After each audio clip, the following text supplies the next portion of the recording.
Hello everybody, in today's video I'm going to show you how to contact Ally Auto Customer Service.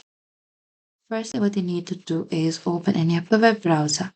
On the top there is address bar. You need to type down ally.com and enter it. And once inside this home page of Ally, in the top there is contact us icon. You need to click there. And over here from the Ally, what you can do is you can simply scroll a bit down. And from here you can find this auto financing support. For that, you can simply call to this number. This is a general auto number here. And if you're outside the US, you can simply dial to this number here. And you can also scroll a bit down here for your bank support, invest support, or home support. You can simply find this number below. And before contacting the support, make sure you have your Ally Auto account information ready for verification and never share your password or security codes. And that is it. Thank you for watching this video. I hope this video was helpful.